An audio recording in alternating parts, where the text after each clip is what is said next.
We about to get into it, folks. We about to get into it. We must talk about this football team. Everyone, 515-602-9639. Again, 515-602-9639. Call in. We're going to talk about this Jets loss, as we usually do. We're going to chop it up. We're going to talk about how just badly they played. Wow. I'm talking about this team. This team took a beating. 1 second, folks. Let me got to share the show really quickly. I hope everyone's having a great day. At least a better day than we had on Sunday. Because boy, oh boy, that was a bad showing. That was really bad. Really, really, really bad. It was an embarrassment. Honestly. Complete embarrassment. Looking so uncompetitive. Looking like we just have no business being on the field. That's exactly how we looked.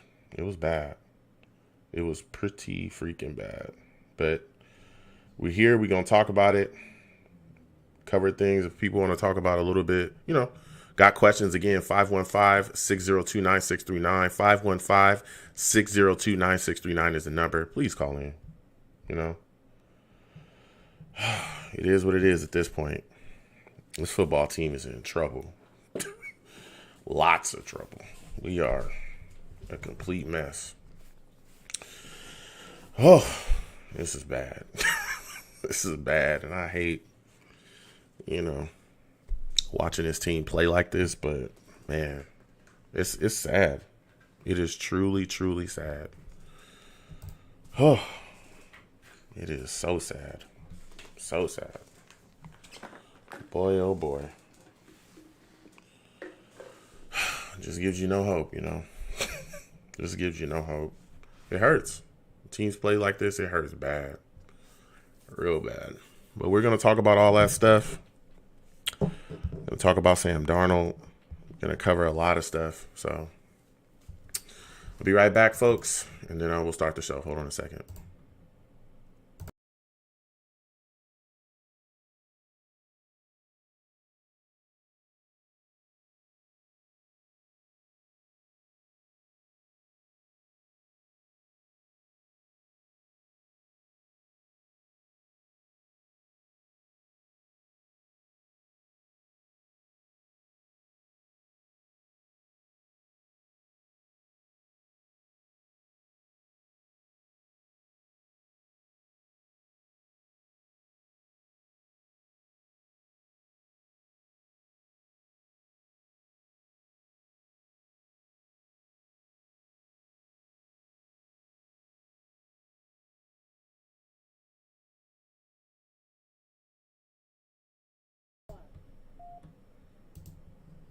Blog Talk Radio.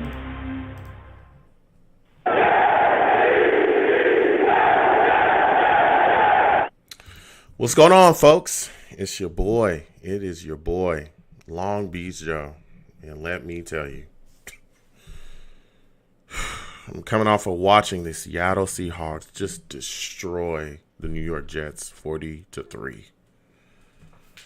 Oh, you want to talk about a game that was uncompetitive? That's about as bad a game as I've seen the Jets play. I mean, we look like we did not even belong in the same stadium as that football team. I mean, it was insane. Just completely insane. But we're going to go ahead and we're going to talk about that. We're going to get into it. I'm the man of the people. I'm here for the people. Let me shamelessly promote my Facebook page. Everyone go on Facebook, search The Long Beach Joe Show. Like that page. My content's up there. Go ahead and give it a listen. Message me. I'll message you right back. I love going back and forth with folks about this football team. Also, leave me some feedback. I love hearing about what you folks think I do here on The Long Beach Joe Show. So without further ado, folks, let's go ahead and get into the show. I'm fired up. I am fired up. I'm trying to be. See, we got callers on the line. I will get to every single one of you. Please be patient. I mean, after a loss like this, after watching us just get completely destroyed, I couldn't wait to sit down and talk with my fellow Jets fans. I really couldn't. Salute to everybody in the in the chat as well, all my savages. If this is your first time listening to me on Blog Talk Radio, I also live stream while I do the show. So my chat, I call them the Savages. Why? Because they're savage. That's why. Nobody's safe out here. Everybody can get it. Everybody can get it. So, be careful. Tread lightly. That's what I always tell people. Tread lightly. The Savages will get you, but salute to them. We'll get to them during the show as well. This Jets team is atrocious. That's the best I can say. This Jets team is atrocious. I mean, they just stink on so many levels. It's insane. It's like just when you think that they can't get worse, they do. And they look just bad. I mean, just you boo them. It is what it is. Boo them, It's just insane. The offense comes out early. The offense was terrible. It was so bad. So bad the whole game. The offensive game planning was terrible, which, again, the play calling, all of that stuff, we're very used to that being bad, but it was especially bad against the Seahawks.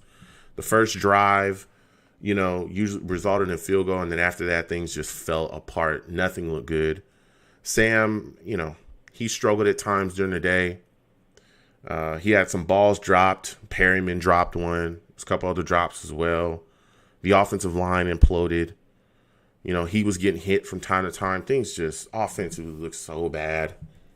We're still running Frank Gore like he's a 24-year-old running back. That just, I can't get over that. I can't stop wondering what exactly this offensive staff sees in running Frank Gore into the ground. I don't get it. You have two young backs in Adams and Johnson who have shown you, right? Who have shown you that they have potential, that they have youthful legs, they can move, they can do things, they can make plays. We are in a full-blown rebuild, and we all know that. We all do. We know that we're not in a position right now to be competing for anything. Look at the record. We haven't won a game all season. You're looking for a spark. You're looking for some youthful, some speed. You're looking for someone with, better playmaking ability. Someone that's going to lift. You're also looking towards the future. You're trying to figure out, hey, who can I build with? Who can I keep on this football team? Who's going to stay here to help me turn this roster over? What young, youthful talent can I keep around? And we keep running Frank Gore. We just keep doing that. We keep taking more carries away from our young backs. This is ridiculous. It's ridiculous, man. It's ridiculous. That alone, he should have been fired for that alone. You're hurting the future of the football team by doing that. It's just mind-boggling. Mind-boggling. I was shocked that Crowder only had 7 yards on the day. Perryman again plagued with drops. The defense, just going to the defense real quickly, and I'll get to the callers in a second. The defense, I thought, had, some issues, and the issues that we've seen. We couldn't get to Russell Wilson. We don't have a pass rusher. Nothing new there, right? Couldn't get to Russell Wilson. He had a day. He had 4 TDs. I think he only missed like 5 or 6 throws the entire day. He was like 21 of 26 or 21 of 27. 4 TDs. He had 200 plus yards. I mean, DK Metcalf was able to do his thing, particularly against our young corner Bryce Hall, who's still learning. He's a guy that's still coming around, but we've seen, some good things out of him. But again, he's a youthful corner. He's inexperienced at certain, spots. And DK definitely, especially one of these plays coming off the goal line, he just blew right by him. I mean, he put a move on him, and, Bryce Hall just couldn't recover, and he caught that ball in the corner of the back end zone. That's DK for you. Marcus May was able to go out there and make some plays, though. He tipped the ball away, actually got an interception. That's a guy that we need to look to keep here. Definitely for sure. He's a guy that we need to look to extend in the offseason. For a fact, he should be kept here. But everything else, we just couldn't stop. We couldn't stop him on the ground. They had 174 yards rushing. Geno Smith was in by the third quarter. Let's be serious. This game was over early. over early, and we could do nothing about it.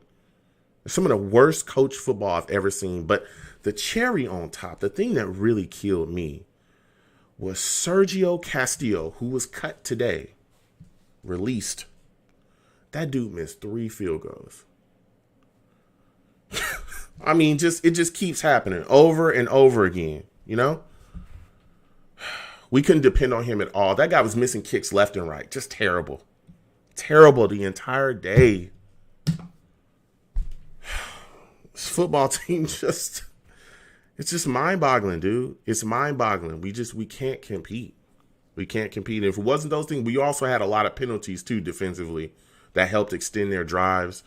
A lot of illegal contacts, pass interference calls, stuff like that. That hurt us as well. We just weren't in the same ballpark as the Seattle Seahawks football team. We just weren't. We didn't have enough. And it showed. It really showed. And it's frustrating. And now we're seeing, Sam Darnold start to get questioned constantly. Do you feel like you're the future of the New York Jets? Do you feel like, you should be here? Do you want to be here for the future? And he's having to answer these questions. He's doing it very, professionally, respectfully. And of course he believes that he should be, the Jets, starting franchise quarterback for as long as he can be. But man, the questions are really starting to loom. They really are. People are getting after him. People are definitely getting after him. So I'm going to get to the callers.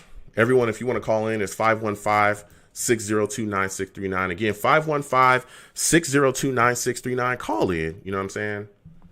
Call in. We're going to talk about this. So I'm going to get to lines first. Go to my buddy Elias here, man. I'm going to bring Elias on. Elias, I want to talk to you about this Jets loss to the Seahawks 40-3, man. What are your thoughts on the offensive play calling? How did you feel watching us go out there and run Frank Gore, like he was a young back that we have a future with?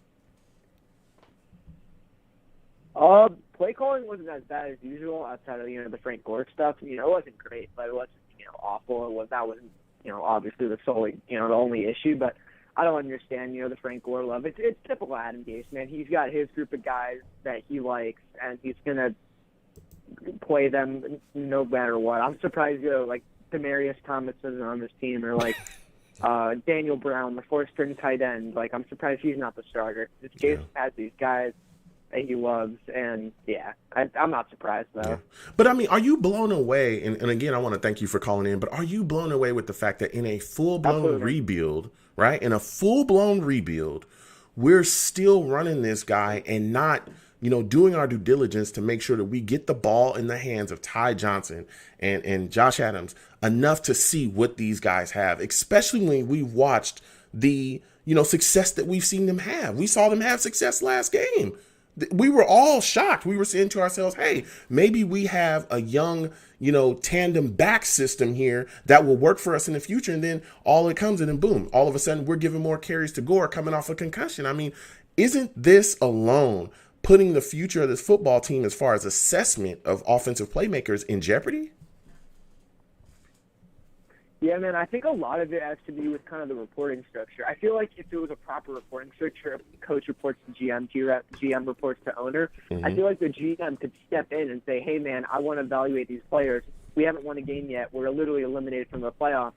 Let's try these guys out because, it'll benefit us in the long term. So I think if the situation was like that, I still think Douglas should, if he's not able to, that's fine, but I think he needs to step in and be like, hey, man, I brought Gore in, and he just, if you can't get a case to stop using him, release the guy. Let him go. Gore talked about how he didn't want to, end his career 0-16. Go let him join, a winning team. Yeah. I mean, it's mind-boggling, man. And I want to go to, one of the biggest questions I think for a lot of people right now, especially coming off this football game, and we're seeing Sam Darnold really get hammered. I don't think a lot of it is justified. I do think some of it, some of the questions that people have, I could see the issues that they would have there, especially when you look at the situation we're in this season, have not won a game. The offense has been very up and down, very herky-jerky.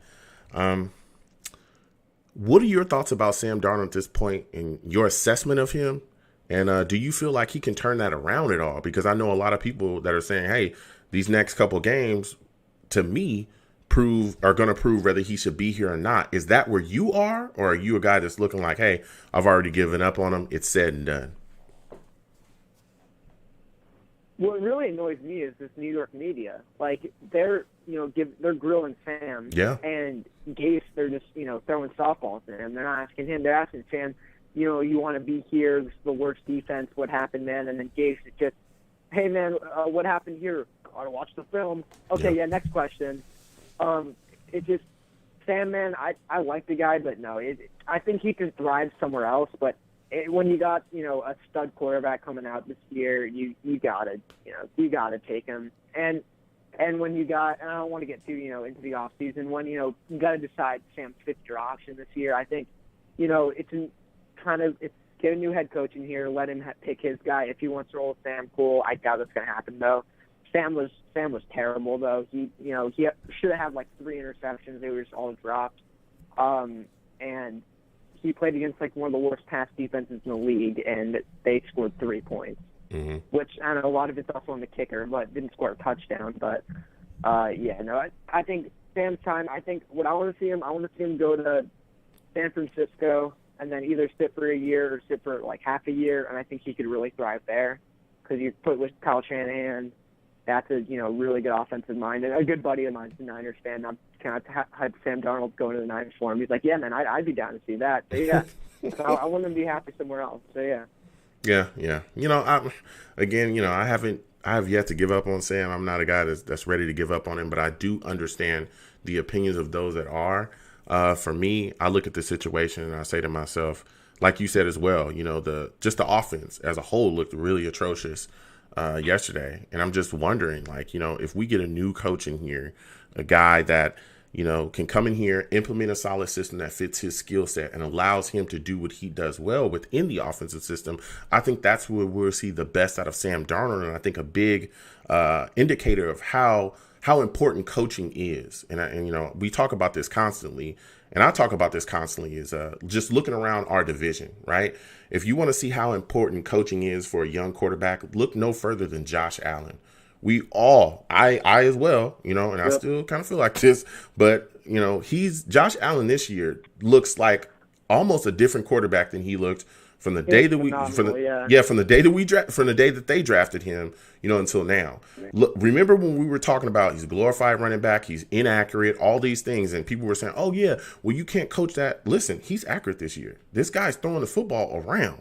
They're chucking it around out there and he's getting it to the targets and they're making plays offensively. They're pushing the ball down the field. We're seeing this.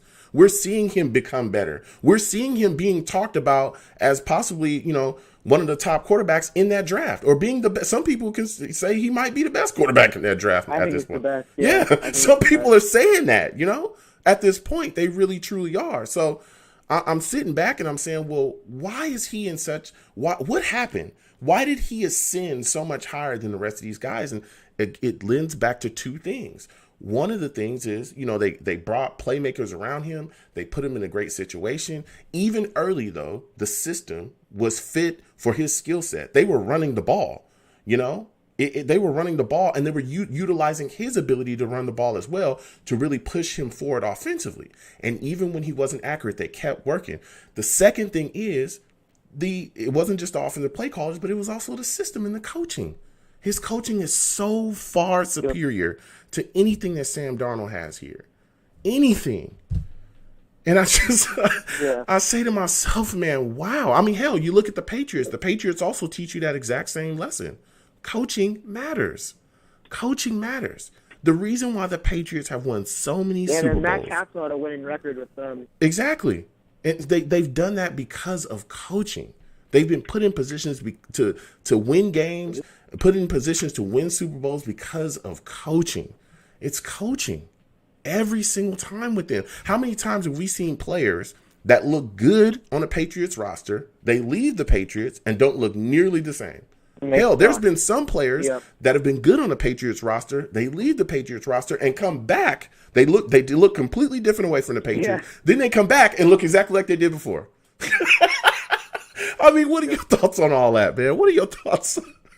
All my takes on that, man. Yeah, no, it sucks for me too because I got to deal with where I live a bunch of annoying Bills fans. Oh, look, Josh Allen. Yeah. I'm like, you told me he sucks. I'm like, well, yeah, he did at one point, but yeah, it just when you bring a new head coach in, I don't really see that many head coaches, especially with Lawrence coming out in this draft class, that are going to want to roll with Sam Darnold. And the last thing I want is the owners being like, oh, this is your quarterback, you have to choose him, or like this is your coordinator, you have to choose him. So I don't want to get I that's the worst thing that could happen. But yeah, coaching is probably the most having a good head coach is probably the most important position in the NFL. Like that's not on the field. Mm-hmm. Like you see all these teams. Look at the Chargers right now. That's a super talented team, but their head coach has been awful this year, and they're not winning games because of it. So yeah, it really matters, and it sucks to see Darnold having to learn. He had a defensive coach and a dude who was like camping out in the mountains in his first year, and then you brought in this moron, offensive guru, and his puppet who's the challenge flag coordinator, and then and he's just been put in a crap situation. But at this point, I think it'd be best for both to split up. That's how I feel about it. No, yeah, it's understandable. I feel bad understand for it. you too, man, because Go ahead. you got your favorite college team's quarterback too on your favorite team. That must be great, but that can't happen anymore. But yeah. Oh, it's tough. It's tough watching this, especially again, like we said, with him being put in a position almost to fail. It's been just a hard watch for me. But I'm hoping we could turn it around in the future. But going to the defensive side of the football, what are your thoughts about Marcus May, Elias? Because let me tell you something. Even though the defense has been bad, at times, been very up and down, he's been one of the standout guys, almost consistently every week for us, whether it be in coverage, making plays, or even, some of the plays he's been able to come down in the box and make from time to time, too. What are your thoughts about his performance in this football game against the Seahawks? Yeah, that we got to resign him. That interception was awesome, man. Like, you kind of see him as a guy, a lot of times doesn't really make too many plays. He kind of goes, invisible. But that's kind of the point of his role, be that free safety, not, give up all these touchdowns and stuff. Like, I hear guys being like, oh, you only had this many. I'm like, yeah, but if you watch him, he's not getting targeted, or, he's solid in coverage. And, he had some success at strong safety in that Buffalo game, kind of struggled there, can play free safety too. He's a good veteran mentor to the super young secondary we got. Put guys in position. So yeah, no, I like Marcus May a lot. We really got to retain him. Yeah. I feel kind of the same way. When you look at this cornerback position, though, man, there's some. You got a young corner in Bryce Hall. He's been very up and down.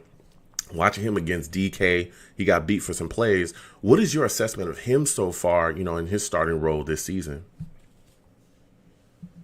I like Bryce Hall a lot, actually. Like, where we took him, he kind of fell because of injury and stuff. And I'm not corner's probably the hardest position to transition from, the collegiate level to the NFL. Mm-hmm. Like, a lot of, even Okuda, the first corner taken, he's been struggling a bit too. But the thing is, especially with Hall, missed all training camp, was hurt, missed the majority of the beginning of the season. So the fact that he's, being a competent corner and, you're seeing some flashes, is exciting. I think he could be, a number 2 corner, honestly, a starter. I'm not a Bless Austin guy at all, but, you draft or sign another cornerback, and you got Bryce Hall, and then you build some depth. You can keep Bless Austin as, 4th corner or something like that. Yeah. And, I like Bryce Hall quite a bit. It's going to be cool seeing how many guys in this draft class become starters. Yeah. I mean, we'll see, him going forward. Again, he's so young, and he's a guy that's really just getting, after missing a couple games of the season, he's a guy that's just getting his feet underneath him. And we've seen him have some really solid games. Of course, he's going to get beat from time to time. But like you said, he's a young corner that's definitely growing within the system. But then you look at the situation that we have. We were out there, we were trying to rush Russell Wilson, could not get to him. How frustrated were you watching us not get enough pressure on him and not be able to sack him? Yeah, luckily, I think this is a pretty simple fix. Well, not, I'm saying it's a simple fix because we need an edge rusher. Hell, we haven't had one in 15 years. But but our defensive line can get pressure. We just need to get those edge guys, get to the quarterback. We can't just rely on blitzing and stuff, which the Raider game made it pretty clear. But yeah, Russell Wilson, he's also a super mobile quarterback, so you never really expect to, see him get sacked so much. But yeah, getting that edge rush is really important because I like our defensive front. Quinn Williams is a stud. Ball runs to Fadakasi's that good nose tackle, can stop the run, and then you got guys like John Franklin Myers, Nathan Shepard, guys like that, to rotate in, good depth there. So yeah, I think we could, see this line be really improved next year with, help on the outside. Yeah, I think that's going to be another big point for us as well. Again, I'm not necessarily, it depends on how much capital that we have. Again, we're going to talk about the options in the offseason. The offseason is going to be a blast. Right. Oh, my God. Oh, for sure.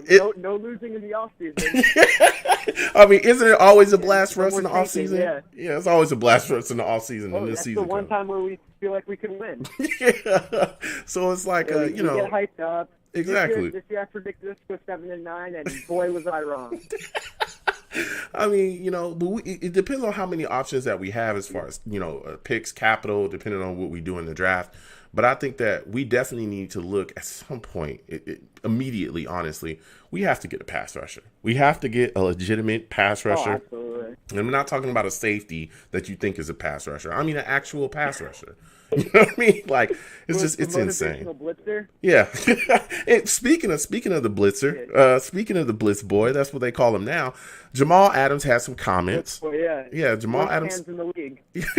Jamal Adams had some comments, talking about his time with the Jets, and now, he didn't, necessarily hate anyone or anything like that. What are your thoughts about some of the comments that he made, and even him going around hugging, some of the Jets staff and also some of his team or former teammates as well before the game started?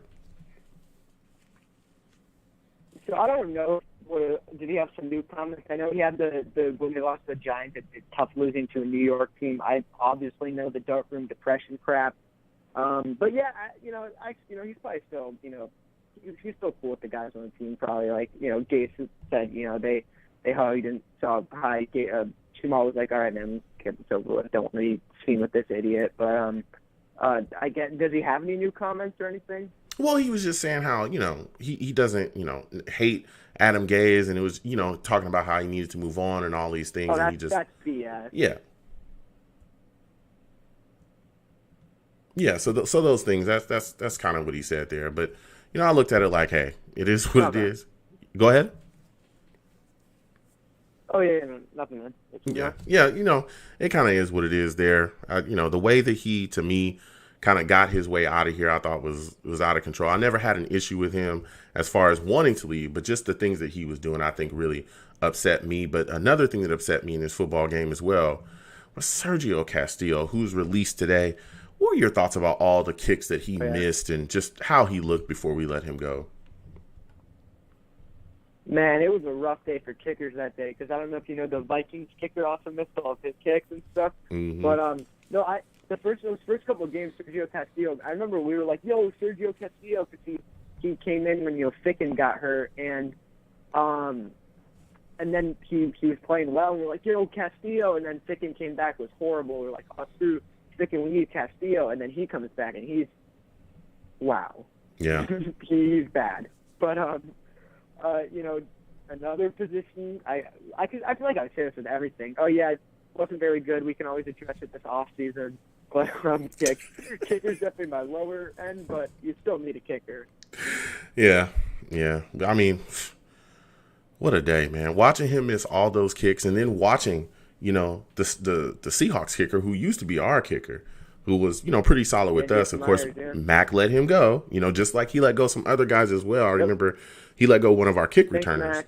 Yeah, he let go one of our kick returners as well. Oh, Andre Roberts, yeah. Yep, he let him go, and we've been struggling ever since to find it. Even though in this game, I thought Ballantyne had some really solid kick returns too, and I think he's a guy that we could keep for the future too as well. Do you think that?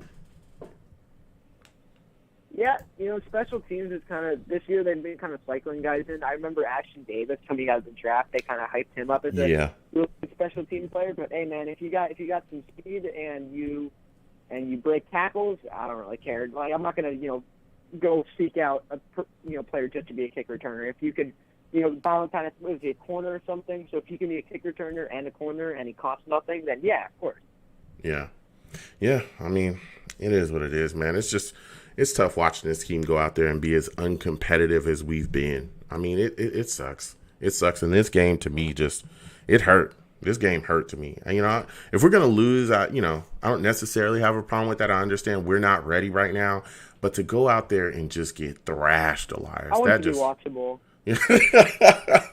I mean, whoa. Yeah, I was tuning out by the third quarter, yeah. Yeah, that's what a lot of people said. Yeah, they were just done and kind of turned the game off early. I'm a glutton for punishment, so I watched my Smith came in, yeah. Yeah, I watched my team all the way through, but it was tough, bro. It was tough. But Elias, I got to get back to the rest of these callers, man. I want to thank you for calling in, my friend. I can't wait to hear from you next time I have a show. Absolutely, man. Thanks for doing the show again. All right, you have a good one. Good night. You too. Let me tell you something. Elias calling in with fire, man. Elias calling in with fire again. 515-602-9639. 515-602-9639. Call in. You know what I mean? Don't curse on my show, though. I know people are upset. I know people are angry. Some people are extremely angry about us losing to Seahawks the way that we did. Especially, people wanted to see us beat, Jamal Adams and really rub his face in the dirt. But don't call into my show, cursing, because I'll get you out of here. Faster than the Jets could start Frank Gore, giving more carries than Adams and Ty Johnson. Faster than that. Faster than Adam Gase can put together a horrific game plan. That's fast. That's fast. So before I get to the callers, I'm going to get to callers in just a second. I'm going to go to the chat. My guys in the chat, the savages, all right? That's what I call them. You know what I'm saying? They get savage. Some guys going off in there. So, we got to talk to them as well. Venom G's in the chat. Yo, salute to you, Venom G's. Venom G's says, yeah, it's the system and the coaches with Josh Allen. Yeah, that's what I keep telling her. Josh, I'm not taking anything away from him. I'm not here to bash Josh Allen. That's not what I'm here to do. But what I am saying is that if you look at how big of a role coaching has played in Josh Allen's career, it's been huge. It's been ginormous. It's insane. He does not look like the same guy that they drafted. He just doesn't. He just doesn't, dude. He does not. That guy does not look like the same guy. He doesn't look as inaccurate. He's not as, finicky in the pocket. He's not jumping around anymore. He's not just looking to run first anymore. He will stand back there, be calm, kind of feel the rush a little bit, feel things out. And when he needs to make a play, he will make a play. And we've seen it. But they also put talent around him, so that he can do that. And we failed to do that with Sam. We absolutely did. Venom G's also said, and the GM also went out and put talent around him. That's a fact. He also did that too. So salutes to everybody, all the savages, John Lanter, Venom G's, Dark, Junio Rudy, everybody in the chat, man. Just everybody. Port Wait, everybody in there. Cliff Hopkins. We're going to keep coming to y'all, man. We're going to keep coming to y'all because y'all making some great points. Y'all making some really good points. But I got to get back to these callers. Next up, I'm going to talk to my guy, Steve, man. I want to hear what Steve has to say about what he saw against the Seahawks team. Steve, welcome to the show. Thank you for calling in. What are your thoughts about watching the Jets lose to the Seahawks 40-3? Oh, you know something, Joe? Well, first of all, it's good to talk to you again. It's just that, listen, I knew the Jets were going to lose on Sunday because I knew Seattle is a better team than the Jets are. But I didn't expect us to get killed that bad like how we did. Yeah. Honestly, like the way how they came out, I mean, after the first drive of the game and after when Marcus May made that incredible interception on Russell Wilson, when Marcus May had perfect coverage on DK Metcalf in the end zone, let me just tell you something. And after when that happened, we basically played flat throughout the whole entire game. It's just bad coaching continuously again. Yeah. It's bad coaching, players not being prepared.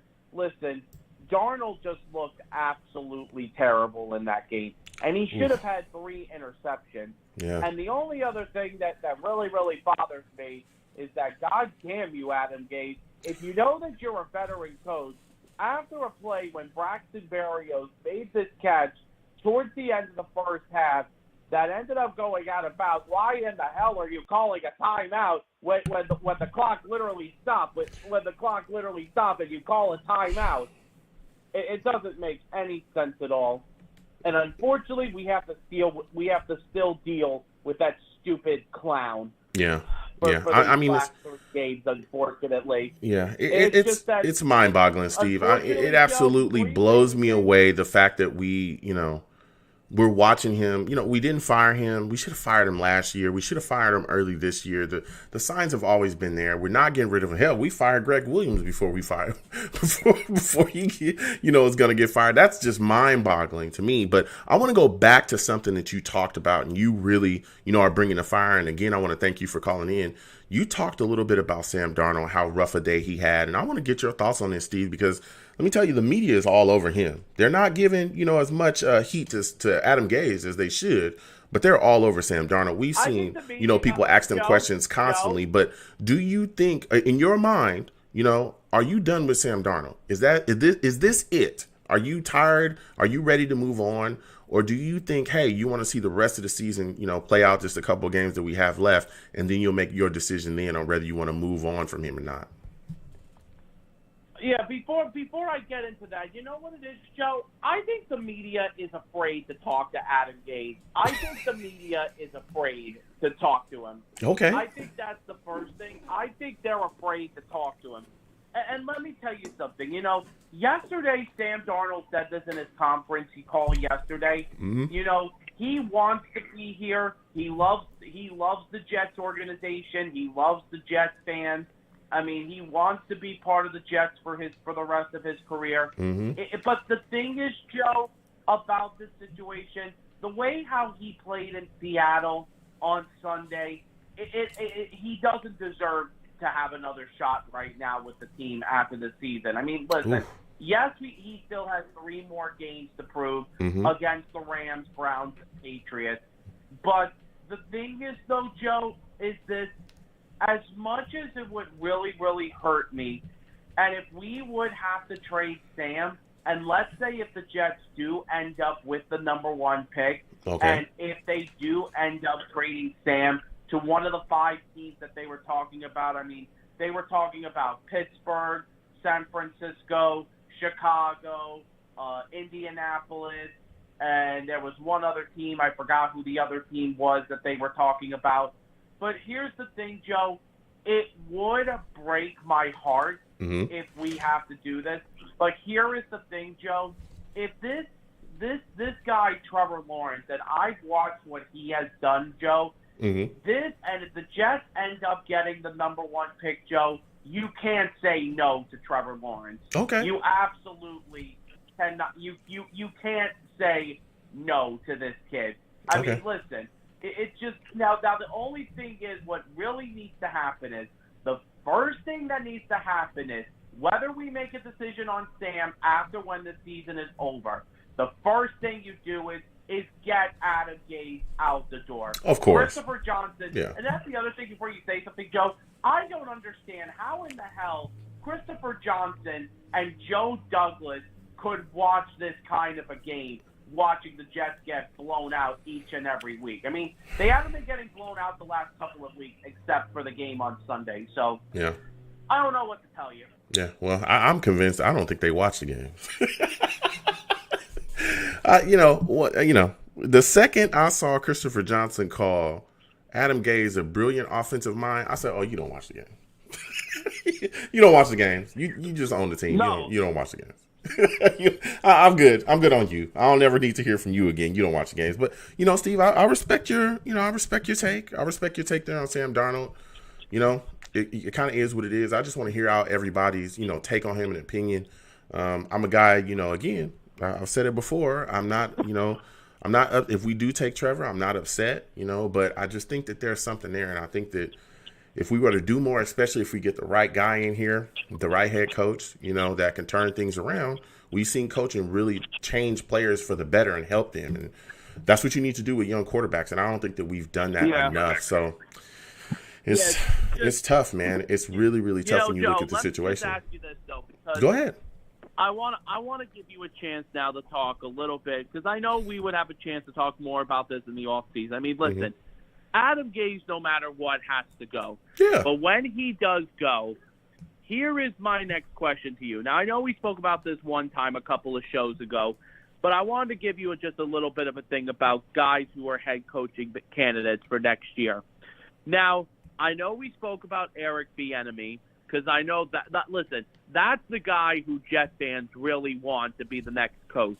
He would be one of the people next. You want my opinion on the next head coach? If Eric Bieniemy doesn't become available, the one guy I would love the Jets to get is Arthur Smith from Tennessee. Yeah. Because, Joe, let me tell you something about Arthur Smith. The way how he changed Ryan Tannehill's career after when Ryan Tannehill was in Miami, and look at what he's done with Tennessee. If you look at what he is doing with Tennessee, he really revamped his career. I am telling you, Arthur Smith, I think, is one person you need to get into this office. Talk, Steve. I've talked about that. I literally brought that up. That was one of my points, and it's a great take that you have right there. I said some of the same exact things. I said, the next coach, and again, we'll talk about this a lot more, especially in the offseason, especially after Gase is fired, which he should be fired immediately after this season is done. I've talked about Arthur Smith. I've talked about other coordinators as well that have worked with, either young quarterbacks or, rehabbing or revamping a quarterback that people thought, was said and done in Ryan Tannehill. So I've definitely talked about that, and that's a great take there, Steve. That's a great take. But I want to go to the defensive side of the football with you really, really quickly before I let you go. But what are your thoughts about Marcus May? Is he a guy that we should, immediately be trying to re-sign and extend to stay here? He is the one person that I think deserves a contract extension. And, he's not very cocky like Jamal Adams is. Let me tell you something. Marcus May is one of the leaders on that team. Ever since after Jamal Adams left the team, he has really, really, really revamped as a leader. He really, really has. His game planning is terrific. There are times where I felt that he's been the best defensive player that we've had this year. I mean, it's him and Quentin Williams who have been the best defensive players. And the thing is, here's the thing about the defense. I don't think our defense is terrible. I mean, listen, there are some things we do need to work on. Like the two things that the Jets need help in the defense for the future is they need a pass rusher, because we haven't had a great pass rusher since John Abraham. And another thing is, Joe, they need help at the corner position. It's just, listen, honestly, I do like Bless Austin, and I do respect him. But what Bless Austin did during the game, because the thing was, there was no point of Bless Austin doing that taunting during towards the end of the game. And honestly, listen, I understand Bless Austin was frustrated, but there was no point of doing that. That's a fact. And I mean, even during this game, we had a lot of penalties as well, Steve, that I think, could have been avoided. But like you said, man, we need help. We need help in a lot of positions, a lot of spaces. And, the offseason coming, and we have so many decisions that we can make that could really aid in us getting that help a lot quicker, than usual. So we'll see. First decision is getting that idiotic offensive guru out the door. When he gets out the door, I'm going to say this. Hopefully you'll be on the unemployment line.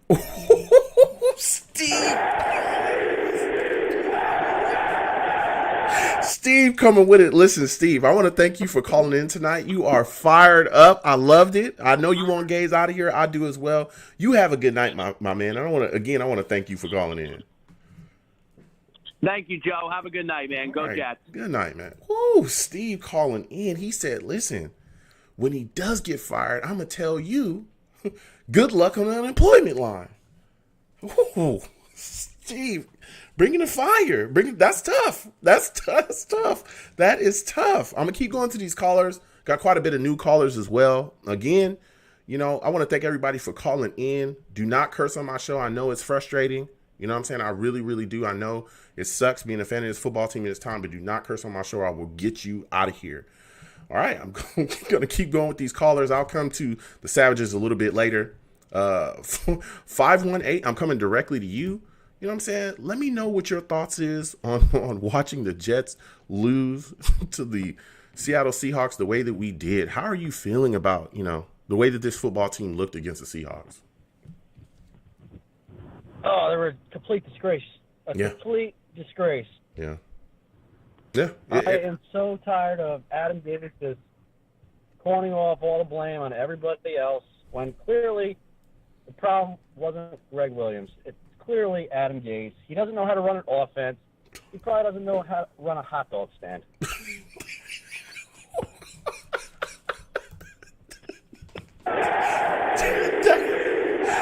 Listen, you call it or you bring it to fire. He said he don't even know how to run a hot dog stand. Talk to me. Listen, that's a fact. Adam Gase has been horrific this year. He's been really, really bad. His offensive play calling has been bad, and we've seen it be displayed constantly throughout this season. My question for you, though, is what are your thoughts about the fact that we're still running Frank Gore instead of giving the young tandem that we have?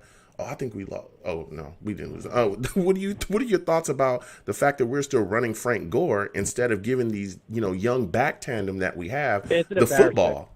It is a straight-up embarrassment.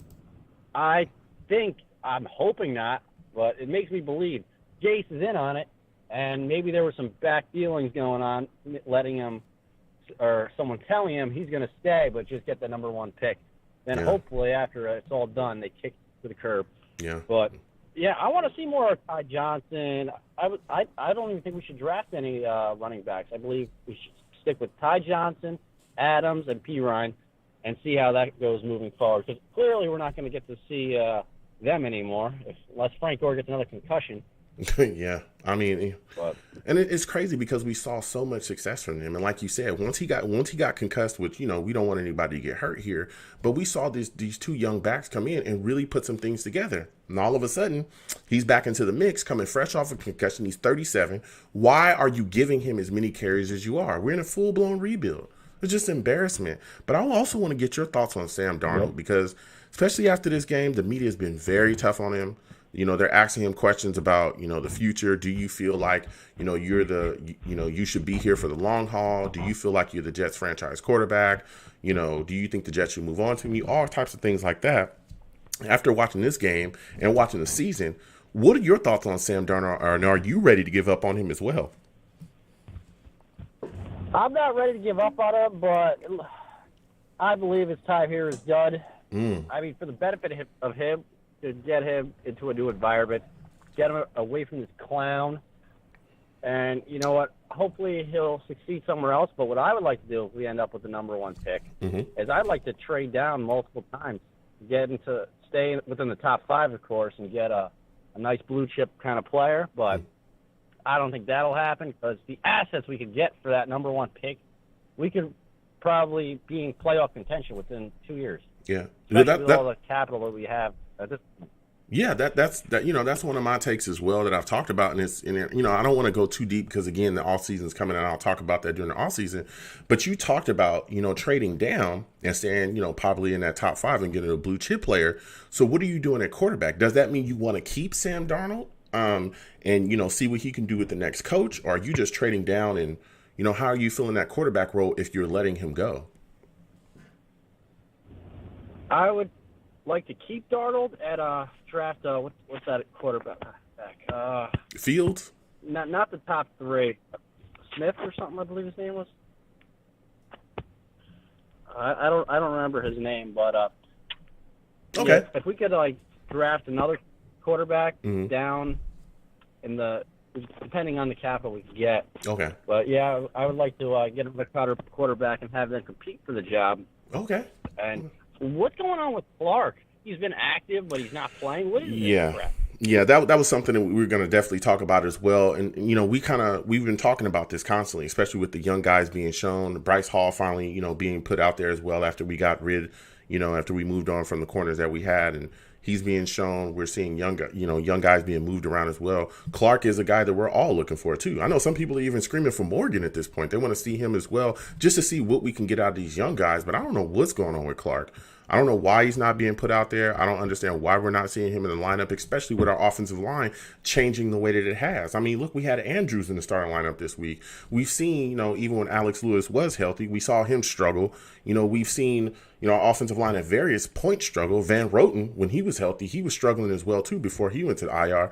So I don't understand why we haven't seen Clark at all. I'm hoping at some point this season we see that kid and see what he has to give us. I mean, I don't know what's going on there, but you got to put him out there on the field. But I want to go to the defensive side of the football with you. My last question with you before I let you go. What are your thoughts about Marcus May, man? I'm looking at him, and I'm seeing a guy that I think that we should extend immediately to keep him here for some time. How do you feel about him, and what is your assessment of him this football season, and is he a guy that you'd like to see the Jets re-sign? Oh, yeah. Oh, without a doubt. I would like to extend Marcus May. He's been through the ups and the downs, which are not many ups, but you know what? He could hold his own. He's a great leader, and I believe he should be going to the Pro Bowl, to be honest with you, but that's more of a popularity contest than anything. But, yeah, we definitely need to re-sign him. Not give him the Jamal Adams type deal, but I kind of wish we traded him to Dallas, though. Well, it kind of is what it is there, man. Listen, I want to thank you for calling in, my friend. It was great to speak with you. Next time I have a show, I want to hear from you, man. I want to hear from you. You are a heck of a caller, and you know your stuff. All right, yep. My name is Big Green, so look out for my calls. Absolutely. Big Green, you have a good night, all right? You too. Bye-bye. All right, peace. Whew, listen, Big Green calling in, okay? Calling in and giving us fire. He gave us absolute fire right there. I loved it. I absolutely love it. I'm going to keep going to the lines tonight. We're going to talk about this loss, man. It's tough. It's tough, especially, a lot of people, again, everybody's questioning Sam Darnold. Everybody wants to know, hey, what's going on with him? Why does he feel like he's the future here? Some people feel like he's just not. You listen to his interviews, you listen to the statements he's putting out. He feels like, he wants to be here. But again, he knows it's out of his hands. It's out of his hands. It's not his call, but he feels like he's the guy. So I'm going to go to the next caller. A caller coming in, 914. I want to get your thoughts on this Jets loss to the Seahawks 40-3. How are you feeling after watching this football game and watching the Jets get crushed? Hello? You're on the line? Oh, yeah, sorry, that noise about it. It's frustrating. It's infuriating, Yeah. You put so much time and pressure into this team, but, it's just infuriating. Yeah, it is. It's extremely... It's so sad. Go ahead. It's so sad that this fact... it's so sad that this is a sad but true fact that the Beatles' last live performance is newer than this team winning a Super Bowl. It's tough, man. It's tough. This team is, we're in a mess right now. We've got a lot of things going on. We haven't won a game. I mean, we can't figure things out, and it's just getting worse and worse. It seems they're just the performance on the field is so bad, and that's what going to lead me to my next question for you is, hey man, when you look at this situation, a lot of people got questions about Sam Darnold at this point. What are your thoughts on him? What is your assessment of him this season? And are you a guy that thinks, hey, I've given up on him, it's time to move on? Or do you want to see the rest of this season to really make your decision? I just think it's time to go. I think here's the thing. If the Jets do land that first overall pick, that's going to be what draws coaches in and the opportunity to work with a guy like Trevor Lawrence. And if you try to keep him, you're making the same mistake of what happened when we hired Adam Gase. They were going to hire what's his name in Carolina, Matt Rule. They were going to hire Matt Rule. We want you to work with X. We want you to work with X coordinator. And he's like, no, I want to work with my guys. And of course, what happens when you try to force something onto a coach he doesn't want? He says no, and you're forced to settle for someone. And the last thing the Jets need to do right now is settle for a head coach because you're making the same mistake twice. Well, I hear what you're saying there, but I think Matt Rule is more of the issue where we were telling him we were going to pick his coordinators, and he was like, no, When you look at that situation, of course, a head coach coming in, he wants to work with guys that he trusts. He wants to work with guys that he gets along with. It's a lot that goes into coaching. But I think that it'll be a little bit easier to sell a coach on working with a young quarterback that clearly has not been coached correctly, that clearly is being put in situations that, are not going to be fair for him at all. Put in a situation where he can't succeed almost, especially with the style or level of play calling that we've seen so far. So I think you could sell a coach on a little bit on that more than you can sell him on, picking his coordinators from him. But I hear your takes there. And I understand. I understand a lot of fans are ready to move on from Sam Darnold. I get it. Especially with it looking like for sure we're going to have the number one pick because, a lot of people saying that we're not going to win one game this season, so it is what it is there. I don't think winning a game. I don't think. I know some people are thinking Bill will throw the game to stick it to the Jets, but I think because he's trying to chase Bill's all-time win total of 347, that he won't throw the game. Well, I don't know about. Yeah, I don't know about. It's frustrating. Yeah, it is. It's frustrating. It's just all frustrating because of Christopher Johnson's indecisiveness. Yeah. Instead of cleaning house in 2018 like he should have. That's a fact. You do a hack job, and this is what you end up with. Mm-hmm. Yeah, that's a fact. You end up with the anti-coach. And the fact that to call Adam Gase an offensive genius is like calling Domino's. Fine example of the Neapolitan pizza craft. That all of that, again, like you said as well, he should have cleaned house. He should have got rid of him. He should have got rid of Bowles and McCagnon immediately after that season. Even keeping McCagnon around was one of the worst decisions the Jets made because you allowed a guy that you knew was not good at making decisions for your franchise to literally tie up capital and continue to make decisions for your franchise's future, even though he wasn't going to be there. That's just idiotic stuff. Just completely ridiculous. The Johnsons are what the Johnsons are, and that's why we are where we are. To be honest, because we're ran so piss poorly. It's mind blowing. But my final question for you before I let you go, I got quite a bit of callers on the line. Again, everyone, please be patient. I'll get to everybody tonight. But I want to get your thoughts on the assessment of the young Bryce Hall. A young corner that we got. The guy's going out there. He's playing hard. I know some people are kind of not banging on him, but they want to see him, play a little bit better, a little bit cleaner, a little bit more, sooner. But what is your assessment of him so far in his play? And do you think he's a guy that maybe we can look at counting on as a number 2 corner or hell, maybe even number 1 corner if you feel strongly about him next year? Well, I think, he's shown plenty of promise. And, when you consider the fact that, had he come out the year earlier, he would have probably been a day 2 pick in the second round, and, of course, the injury is what dropped him all the way to 5. So the potential is there. He was that highly thought of at one point. So I really have a lot of faith in him going forward to be at least a number 2 corner. And I really like his game. He's young. It takes some time to adjust to the NFL. But given time, and I think with the right coaching next year, we can see a lot more out of him. Yeah. Like you said, man, I agree with your take right there. That was a great take. Listen, I want to thank you for calling in, my friend. It was great to speak to you tonight. Next time I do a show, man, I want to hear from you. You were a heck of a caller, and you know your stuff. Well, this is Vinny from Peekskill, New York, the original home of the New York Jets. Yeah, absolutely. All right, you have a good night, Vinny. All right. Peace. Whew, let me tell you, Vinny called in, and Vinny spit that fire. Let me tell you, Vinny spit that fire. He knew what he was talking about, my friend. He knew what he was talking about. A lot of great takes. I understand a lot of people are, ready to move on from Sam Darnold. I get it. I get it. Especially when you look at the way that the Jets offense has looked. But, we just got to keep going. So I'm going to keep hitting these lines. Next up, I'm going to go to Sean. I know he already ready. You know how Sean do when he calling in, bro.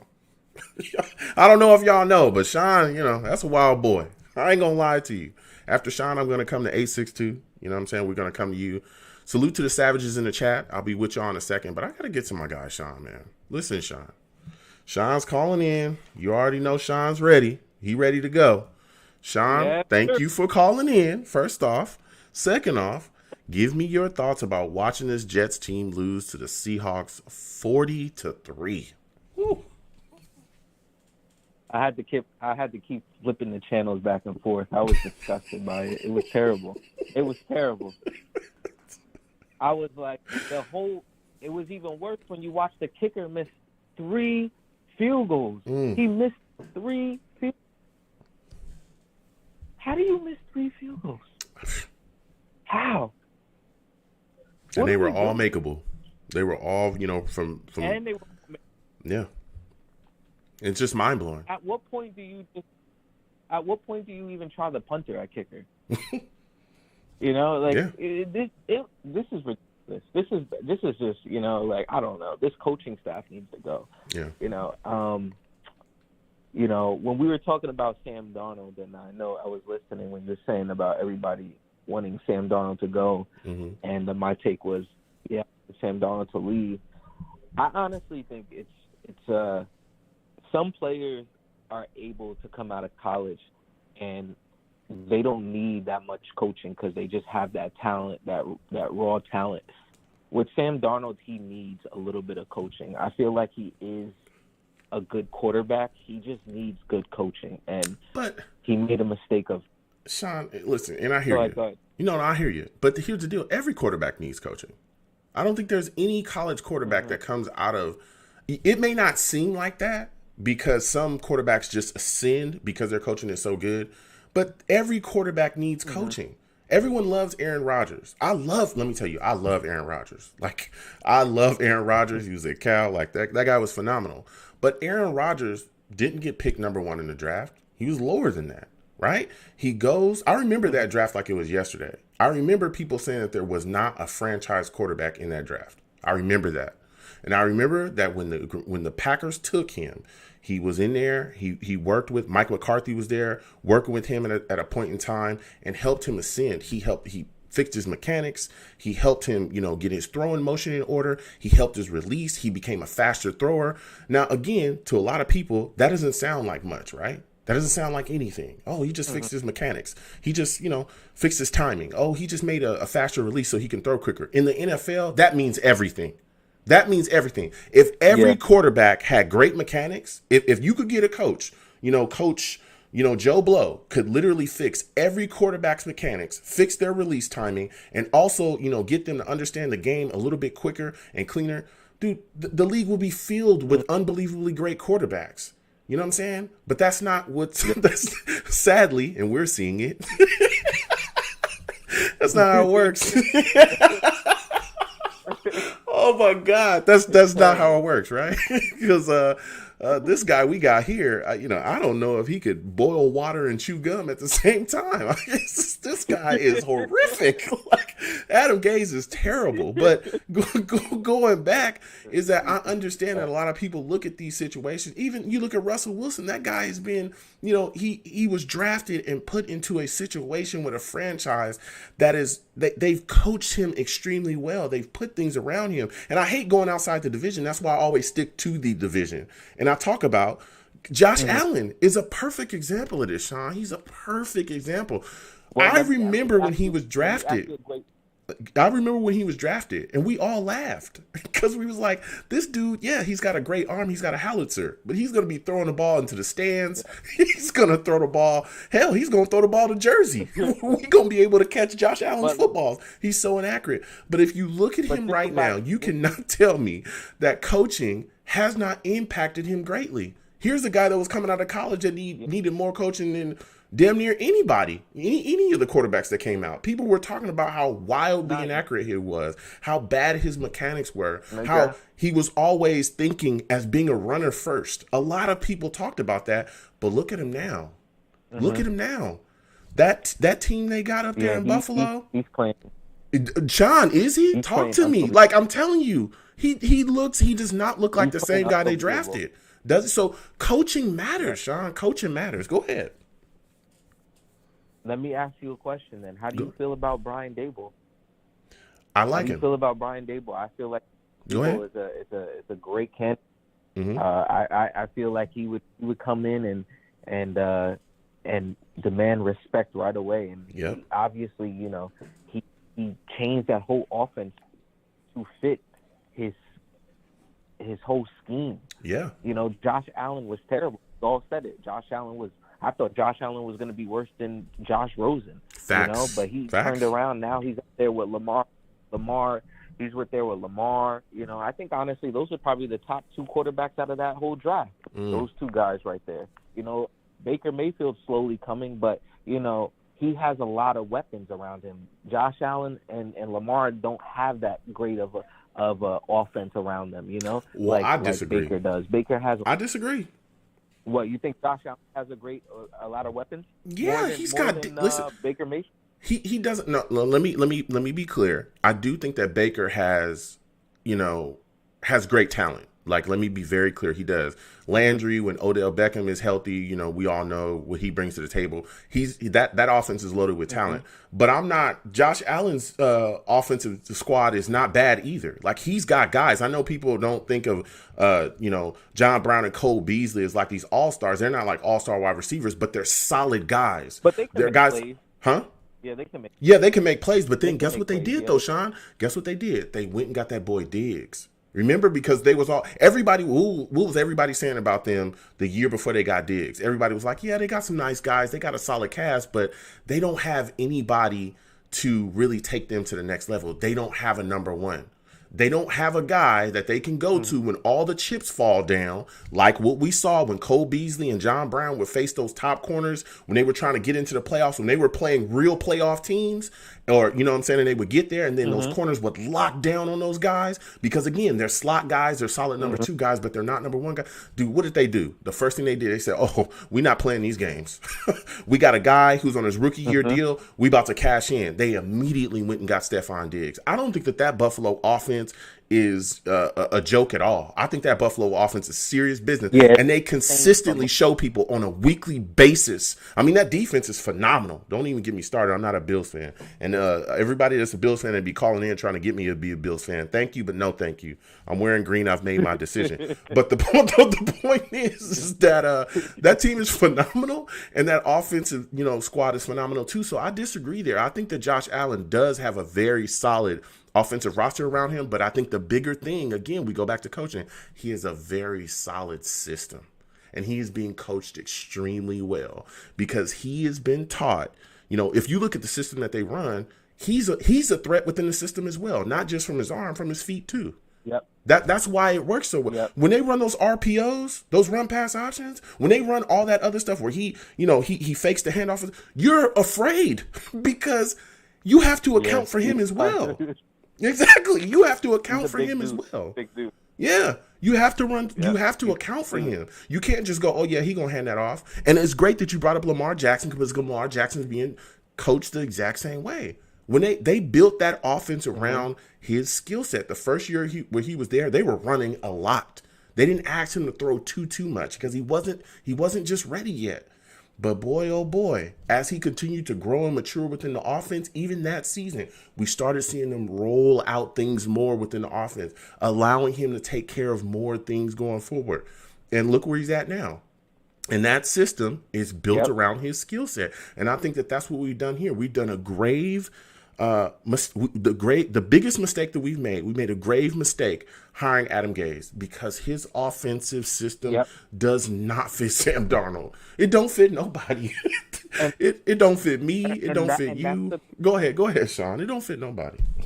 And that's the biggest issue right there with Sam Darnold's situation right now. It's to a point where it's like, you look at the cap space. You look at if you go forward with Sam Darnold, he doesn't succeed. Now you have all that pressure of you missed that number one draft pick. Yeah. You should have took Trevor. You have all these speculations going on, and it's like, you know what? I might as well just start fresh. What they should have done from the jump, and then everything would have been fine. But since you put everybody in a hard position, you have no you're in a position where you have to just start fresh. You're gonna, Joe Douglas came into this position. He didn't draft Sam Darnold. He doesn't want to deal with everybody in the media. So at this point, if I'm in his situation, I would understand too as well. You know what? Let me go get Trevor. Let me go get a coach. Let's get this coach to pick his squad, and then start from there. A clean slate, because I think Denzel Mims to me could be a number one. We need like a Rodgers from Clemson. Get one of his wide receivers from Clemson or one of his running backs from Clemson. Get him comfortable in there, and then maybe because I was even thinking about even with the draft. I know where I'm going ahead, but I was even looking at like a Trey Smith because we need a guard, and maybe we can draft Thuney from the Patriots. Put Thuney over there next to left tackle Mackay, and then put Trey Smith from Tennessee next to our right tackle. And just keep our center. But we also, because I honestly think with this coaching staff, even with our offensive line coach, he's terrible. Yeah, he's terrible. Man, if it wasn't for Mackay just having that, if it wasn't for Mackay having that ability to actually play well. Look at how he's developing everybody on this offensive line. How is everybody that bad? Everybody and even with the cornerbacks, I see these corners. We need corners, but at the same time, they don't even go for the ball. No, they're better at just tackling. You look at everybody saying Bryce Hall, and I understand. If he didn't get hurt, he could have been a high draft pick. But his I don't even know the way he plays. He doesn't look like he knows what he's really doing out there. Somebody needs to teach him better techniques, because it doesn't look like he knows what he's doing out there. Yeah. And then there's no discipline. With the last caller said, why is he sticking out his tongue for? Costing us yards and a penalty for what? What are we doing? We're down. You're down. We're losing. We lost the game already. It was 7 minutes on the clock? Why are you sticking your tongue out for? Yeah. It makes no sense. And then you see Gates just sitting on the sideline. And then when you get to these press conferences, it's like you hear the same repetitive. I have to look at the playbook. I have to look at this. I have to look at that. We have to get better. What do you say to your team? I don't know. Everything is always repetitive, and it's like we're 0-13. Why are we running the ball still? And what are we doing with Frank Gore, bro? You release Desir, you release all these players, but you can't release Gore. I don't get it. Why are you keeping Gore? Put Gore somewhere else with a contending team that is going to play for the playoffs or something. I don't understand why are you keeping Gore. What is he doing? Yeah. I mean, it's mind-boggling. I don't understand why they're still running him the way that they are. Like you said, I mean, I know you want to release him, but I'd have no issues with keeping him if we put him on the bench. But, dude, they're giving him carries like he's 22. They're literally giving him carries like he's going to be here the next 5 or 6 years. It's insane. Exactly. Because I feel like that's the only thing that Gase has in somebody that actually believes in his playbook. Nobody else believes in his playbook. I just feel like this team, the offense quit on Gase. And obviously now you're starting to see that the defense is quitting on Frank Bush. Even though I feel like Williams he did a terrible call against the Raiders that game, at least they played hard for him, because this defense was nowhere to be seen. It was just atrocious. Yeah. You made one play with May, and then that was it. And then now we're gonna see the Rams just run all over us. Yeah. It's gonna be terrible. I think the team they finally are like, you know what, I might not be back, or this coaching staff might not be back, so it's whatever. Yeah. And Quinnen Williams, he had a season as well, but at the same time, it's just I think everybody just quit. Yeah. They're just waiting. They mailed it in, Yeah. And Sam Darnold, with Rich asking those questions, I give it to Sam. For somebody that has to handle all these questions, I give it to him, because, I would have started throwing people under the bus already, because the kid is not that bad. I would have pulled the Keon Johnson, honestly. You know, I would have really pulled a Keyshawn Johnson. Why? This is Sean said, if it's going bad for me, it's going bad for you too. Exactly. You know, come on. It's just like, you know, I want to be a Jet for life. Come on, bro. Like, seriously, like, come on. Oh my goodness. Well, you know, if they asked me that, I would have hit them with, you know what? I would be gladly for somebody to trade me out of this space, please. Because even Jamal Adams was happy, hugging his coaches and everything. You know, like, come on, man. Nobody want to play for Gase, man. It's obvious, man. Gase needs to go. The gas is not there anymore. Yeah. It's done. Yeah. Gase is on. Yeah, you know. He is hot garbage. Yeah, it is. I mean, he is. It's just, it's so mind-boggling that we, you know, we're still dealing with this situation. I mean, it's mind-blowing. But my final question for you, Sean, and again, I want to thank you for calling in, but I got quite a bit of callers and I got to get to them.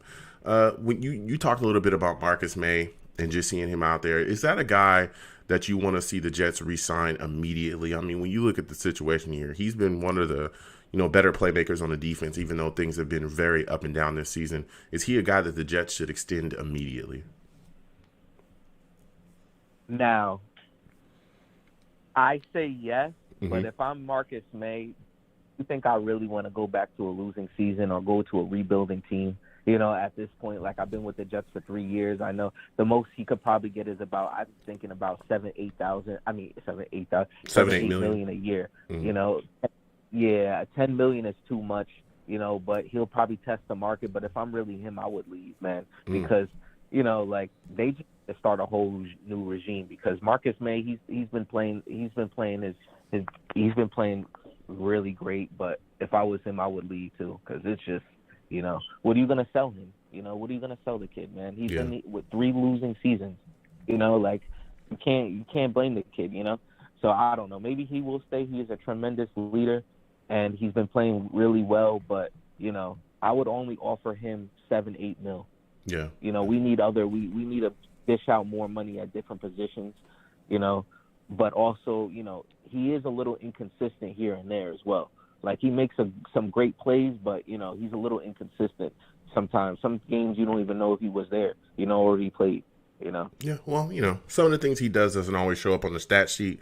I think we could give him a little bit more than 7 or 8 mil, especially when you're looking at the situation we're in. But, you know, I respect your take. We'll see as a, you know. 10? Huh? Would you give him 10 million? I would, yeah, something close to that. I think you'd have. When you look at what he's done, you watch him in coverage, a lot of the reasons why we don't give up as big plays as we probably should is because he's there in coverage. I'm telling you. Yeah, a lot of the things that he does, they don't show up on the stat sheet. A lot of stuff that he does, it's not there. But I'm telling you, when you watch him, like, especially when you watch him, you know, backpedal, he's covering guys, a lot of the guys he's on, they just don't throw the ball his way sometimes. And he literally is that good in coverage. And quick question before. Go ahead. Before I let you go ahead. Before you let me go, Mm-hmm. Do you re-sign Poole or you re-sign Jenkins?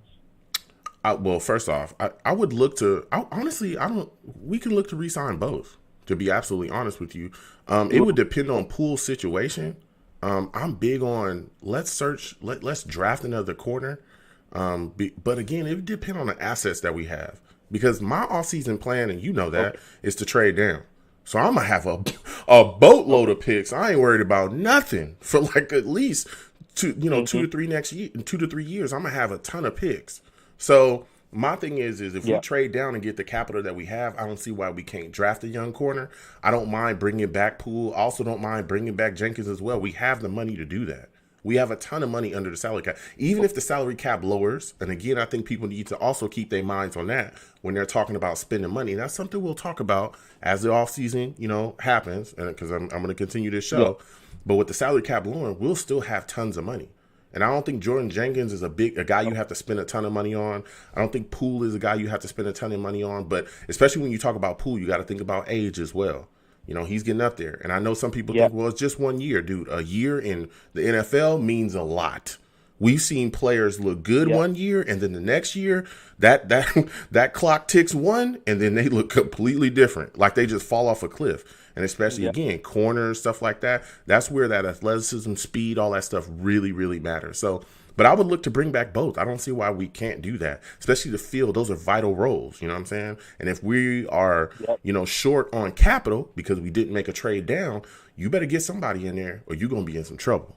You know what I'm saying? You're going to be in some real trouble. But Sean, I got to let you go, man. Listen, thank you for calling in tonight, bro. It was great to speak to you. Next time I have a show, please call in, man. I want to hear from you again. Yep. All right. You have a good one, man. Thank you, man. You too. Listen, Sean calling in. Sean calling in with the absolute fire, all right? He knows what's going on. He talks his Jets, and he gives great takes. He gives absolutely great takes. I'm going to go to the Savages in the chat real quickly after I get done with that. I'm going to come back to the lines. 862, you're the next up. Portweight in the chat. Yo, salute to you, Portweight. Portweight, full-blown savage. Full-blown savage. Portway says it's amazing to see what a great coaching staff means around a young quarterback. It's a fact. And I tell people this all the time. I think Jet fans have this idea of, that great quarterbacks just kind of show up and then they just do their thing. Like it's like magic. Like you just draft them and then you sprinkle a little quarterback dust on them and then they just turn into Aaron Rodgers. It's not what happens. That's not what happens. That may be what you see, but that's not what happens. That's definitely not what happens. You have to bring in a young quarterback, groom and mature them. You know what I'm saying? Great coaching happens. Great quarterbacks usually have great coaching behind them. They just don't appear. It's not magic. You have to build around them as well. You have to give them weapons. You have to give them playmakers. And we've seen that. We've seen our teams in our own division do that. We've seen the Bills do that. We've seen the Patriots do that in the past, and they were just winning, regardless of who it was they were winning with. We saw them do it with Tom Brady. We saw them do it with Matt Castle. We saw them do that with various guys. We got to do the same. Or I'm telling you, we're going to be stuck in the same situation, the same cycle. Jamal Damon and Savage as well in the chat. Salute to you, Jamal. Jamal says the Jets may need to check in on that OC from Buffalo because he's turned Allen into a passer and not just a thrower. That's a fact. We talked about that. Coaching matters. If you're piss poorly coached, I'm telling you, we've seen it. When you're poorly coached, our offense is horrifically coached. Look what's happening.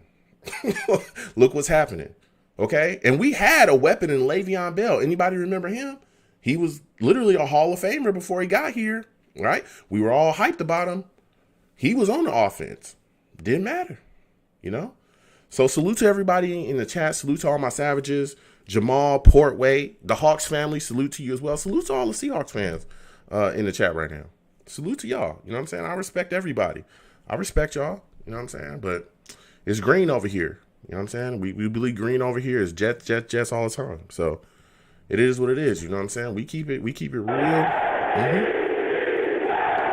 Mm-hmm. Let them know respectfully. So 862, I'm coming to you though. We're going to get back to the line. Salute again to all the Savages in the chat. Keep typing. I'm going to come back to y'all. But I'm going to get to this 862. Salute to you. I'm coming to you and I want you to give me your thoughts on the Jets. Can you hear me? Losing. Yeah, I can hear you. I want you to give me your thoughts on the Jets losing to the Seahawks 40-3, man. How are you feeling after watching this? Oh, you're kidding me. The one thing I want to tell you is I'm old school. Okay. And what I mean by that is I go back to the 70s. I'm 58 years old. I've been watching this abuse for decades. Oh, man. Okay. I'm sorry to hear that. No, decades.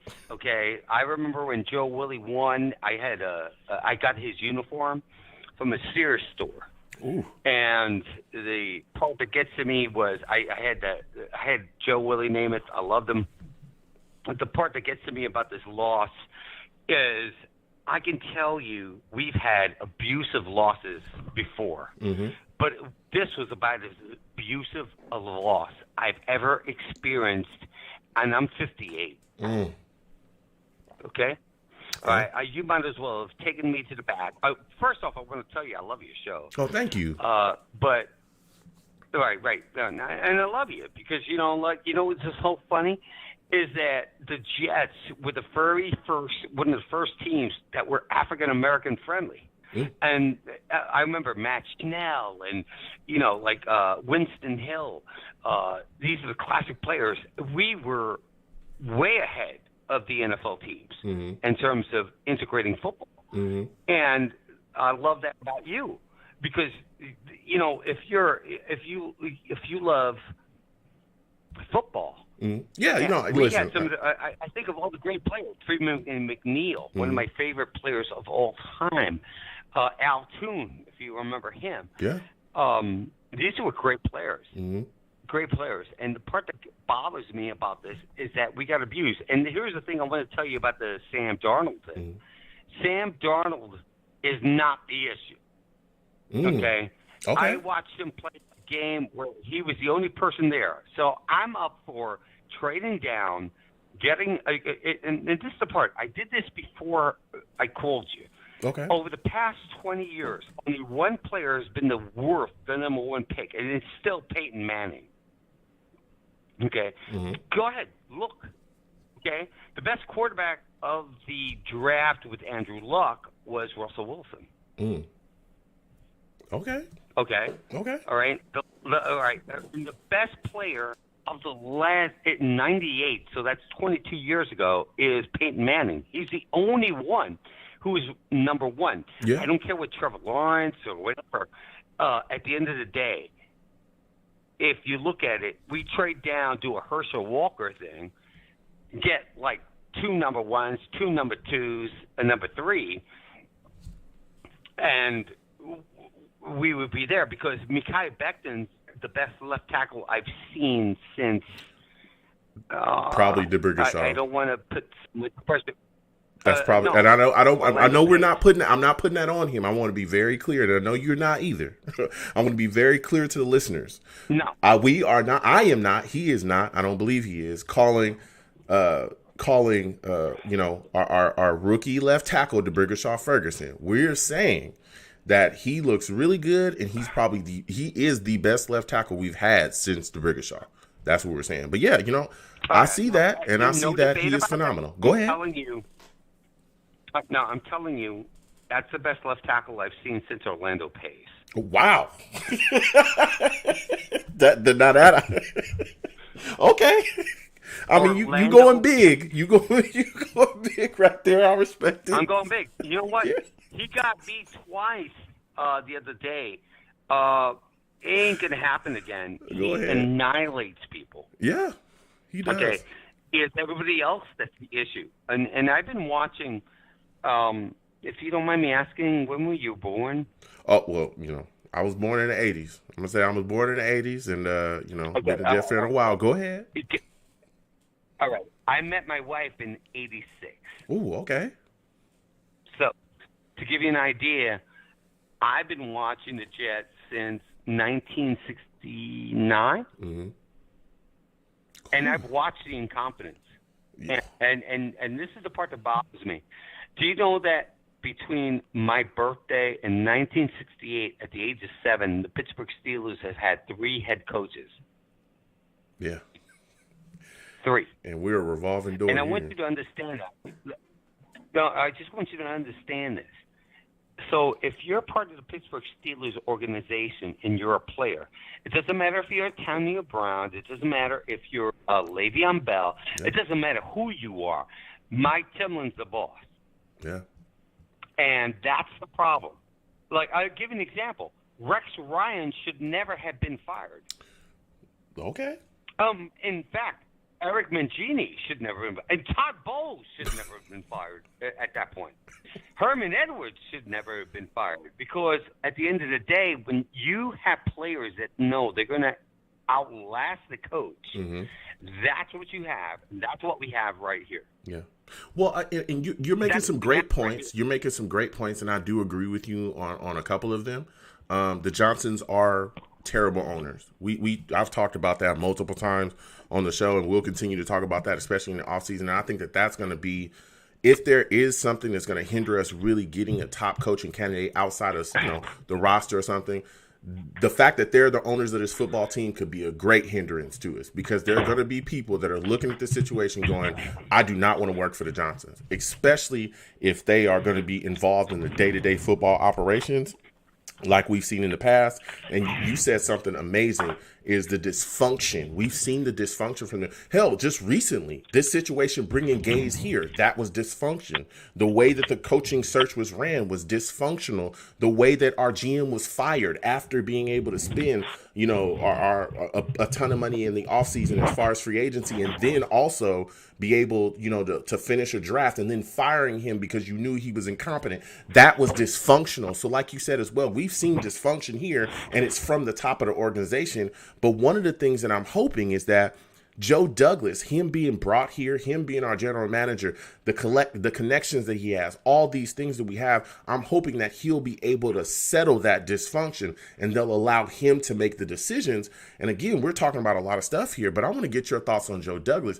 Do you think that he'll be able to bring in a top coaching candidate just with his resume and people knowing and trusting him, to be able to work with him to fix this franchise? Do you think that he's one of the points of attraction for a lot of head coaching candidates? Okay, I've been through this for a long time, so excuse me if I sound negative. Okay. No, go ahead. I was born in the lower side of New York. Okay. My wife told me not to use profanity. Yeah. Okay. Because I'm not a guy who minces words. Yeah. Okay? Yeah, please don't curse on my show either. It's a family show. Please don't curse on my show, but I hear you. Yeah, absolutely. Yeah. The thing that gets to me is the greatest era was Bill Parcells for 4 years. Yeah. And people didn't realize he took a 1-15 team with basically the same roster, and went 9-7. Mm-hmm. Okay. He took a quarterback, Vinny Testaverde, and gave him its greatest season. Got to the AFC Championship game. Same thing with Rex Ryan. Yeah. He should never have been fired. It's not a question of an individual being the how do I say this? The boss. The thing is again, I go to the successful franchises in the NFL. 3 NFL coaches in Pittsburgh. Okay, Sean Payton is the unquestioned leader of the New Orleans Saints. Yeah. If you don't have players that understand that the boss is there, Mike Tomlin's the boss in Pittsburgh. There's no debate. Correct? Yeah, I mean, Mike Tomlin's the guy. Mike Tomlin's the guy, yeah. Right. Whether the Pittsburgh Steelers fans like him or not. And it doesn't matter with Joe Douglas. It matters whether the organization is willing to stick there and go 3-4 years of losing. Because I'll tell you this much. Rex Ryan was the right coach of this team. He should never have been fired. Even Todd Bowles or Herm Edwards. Because I watched them play. They played hard. Yeah. Correct? I got Adam Todd Bowles Gase towards the end. I thought that Todd Bowles towards the end, I thought was, he definitely had run his course. Rex, like you said, I thought I was a Rex guy. I thought he was phenomenal. But I think when they brought in John Idzik, that was the end of him. They just could not work together, and the roster just went downhill. But you're making some great points. You're making some great points about our turnover and how we don't set ourselves up for success with the way that we hire. Hell, if you even look at the situation with Todd Bowles, we're known for hiring a general manager and then we hire the coach, or we're known for hiring, the coach and then hiring the general manager. That was what we did when we brought in Mike McCagnon. These guys aren't able to work together. And we also, our structure, we're putting them on equal footing. We have both of these, the coach and the GM, they report straight to the ownership. It shouldn't be like that. You should have the GM, the GM should hire the coach should report to the GM, and the GM should report to the owners. But that's just not the way that it's ran here. Yeah. Yeah. I mean, it's mind-boggling. The point I'm trying to make is I've been watching for a long time. Mm-hmm. If you take a look at organizations that are successful, there's no debate who's the boss. Yeah. You go to New England, take a look at all the players they cut or traded away prior to. I watched Bill Belichick take a wide receiver and make him a cornerback, and they won the Super Bowl. Yeah, that's just phenomenal coaching. All right, and I'll tell you this: the greatest coach I ever saw was Bill Belichick, and the season that they went 8-8. And I'm going to tell everybody why. He got 8-8 with Ray Lucas as a quarterback. 8-8. It's the greatest football season I ever saw. Yeah. And I'm a Jet fan, as you can tell, because I remember Ray Lucas winning 8-8. Yeah. Okay. And when I tell people all the time is that the coach has to have validity. Mm-hmm. The next coach that's hired, it doesn't matter if Joe Douglas is the boss. It matters that they're willing to go through it and that they're going to go 10 years and say, Tom Landry didn't have a winning season for 6 seasons as a Dallas Cowboys coach. Yeah. Okay, 6. So until we go through the moment where we say we're going to commit to this and the players know that they're not going to outlast the coach, it's a waste of time. Yeah. Yeah. Sam Darnold's not the problem. I can tell you this. He threw picks in college, and he's going to throw picks now. But I've watched him play like when you were a kid, did you ever have a player? I had a friend of mine. He was the best player on the team, and we would do pickup games. And he was the best player on the field. That's what Sam Darnold is. Yeah. He's the best player on the field. He'll throw a pick. Okay. But at the end of the day, we should trade down and get a host. I want Penny Sewell. Yeah. Look, I hear you, man. And you're bringing some great points. I'm gonna have to let you go because I got some callers coming on. But it's been phenomenal to speak with you. You bring up a great point, and we'll talk about that as well going into the off season about the possibilities of the Jets shrinking down and kind of what we could do and kind of spitball those situations. But I want you to have a good night, man. It was phenomenal speaking with you. Next time I have a show, please call in. You know your stuff, man. Thank you. Oh, you kidding me? I'm going to call in. I love you. I love your show. Thank you so much. If you're willing to take the abuse, then okay. Absolutely. You have a good night, my friend. All right. Take care. It was phenomenal speaking. Listen, I love old Jets fans. I do. I'm a young man myself. I'm a young man myself. You know what I'm saying? Y'all see how pretty I am. Come on. I'm streaming. I got a face made for TV. You know what I'm saying? Look at me. I'm joking. You know what I'm saying? Oh, I'm handsome. You know what I'm saying? I'm a young dude, but I love hearing from older Jets fans and talking about, the passion that they have, the love that they have for the football team and the pain. The pain is real. That's one of the reasons why, I do this show. I love talking to other Jets fans and hearing their perspective, young, old, some Jets fans that are not from the East Coast like myself, or Jets fans, that are from the East Coast. Everybody just sharing their thoughts and passion about this football team. I love it. And he brought up a lot of great points. He did. You know what I mean? The ownership, the way this organization is run. A lot of the issues that we had in the past have come directly from that. A lot of the issues that we're suffering right now have come directly from that. Adam Gase not signing, Matt Rule, not getting other guys in here as well. Coaching candidates that we were not able to attract because they did not want to mess with the dysfunction of this football team. They didn't want to mess with the dysfunction of this franchise.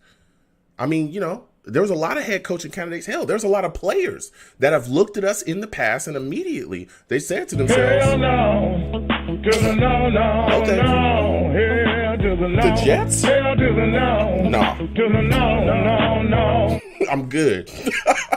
The Jets, I'm good. Anthony Barr said things like we've seen in the past, that we get abused. And a lot of that comes from a horrific ownership and the way that things have been ran here. We can't excuse it. That was a great point that he brought up. And we'll be talking about that going into the offseason for sure.